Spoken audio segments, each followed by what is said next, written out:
Did I ever tell you guys about the other time I went to prison?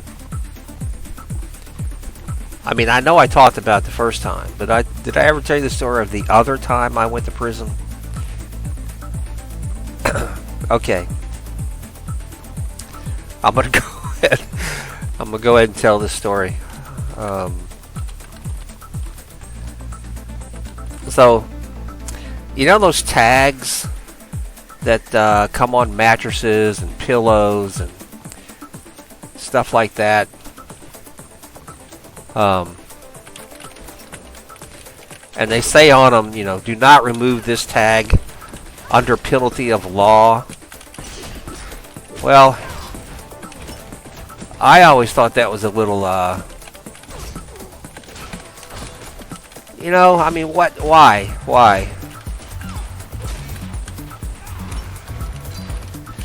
Why couldn't I do that? And it just seemed a little annoying. So I got into the habit of cutting them off. Why is that dwarf not helping? God. So I got in the habit of just cutting them off, you know? And so one day, I was in the house, and I guess I was on my, I don't know, 14th or 15th tag that I'd taken off, cut off a mattress or a pillow. And as soon as I cut it off the pillow, all of a sudden the front door came bursting open, and two guys in full tactical gear came smashing through my bedroom window, and they all came running up, you know, and screaming at me to get down on the floor and all this stuff. And they arrested me. And I was charged with assault on bedding with the intent to commit harm. Okay, an assault on bedding with intent to commit harm. And so, you know, once again, just like the first time I went to prison, and which was for the first time I went, it was for playing a musical instrument inside a Church of Christ. I told that whole story, but this is the second time. You know, assault on bedding with intent to commit harm. And when they searched my house, they found that at one time on my mattress I had actually spilt ketchup, and so they added another charge: unlawful possession of a condiment. Right? So, you know, I was up against two charges, and my lawyer was not the best, shall we say? Really, not the best. Look, it's either me or them. You're getting fucked one way or the other.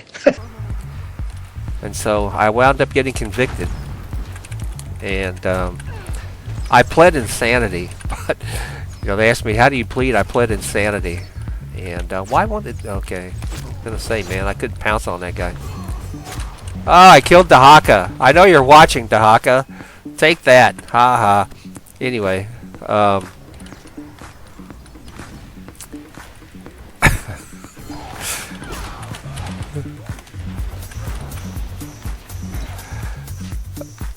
So this time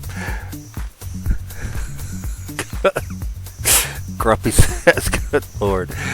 Yeah, unlawful possession of a condiment, that's right. And so anyway, I went to mattress prison, you know, which I didn't know at the time. I really didn't.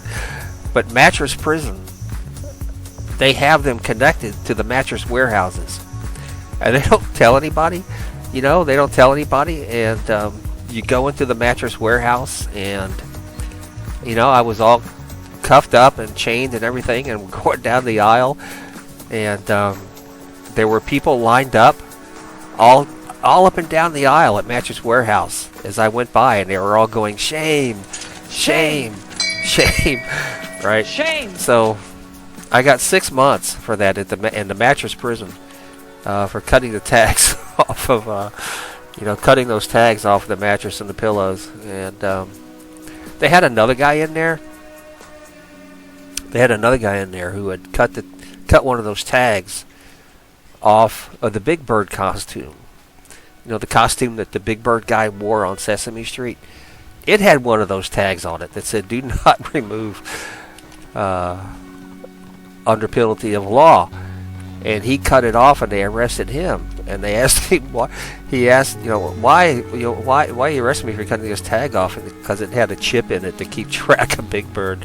Yeah, Islam national underground thunderbounds when I stop the ground like a million elephants, a silverback orangutan. You can't stop a train. And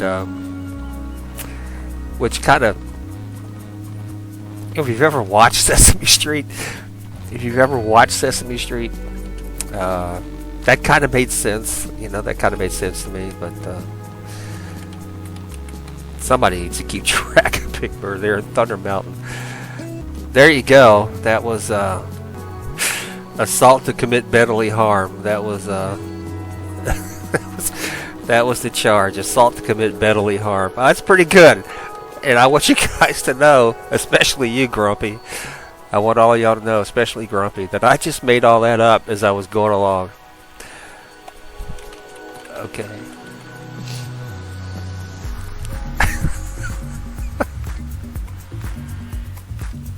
Hey man, I'm scared too, but it can't be as bad as they say it is. It's just as bad as they say it is. The sooner your kids realize that, the better. Tell them. You'll find out soon enough.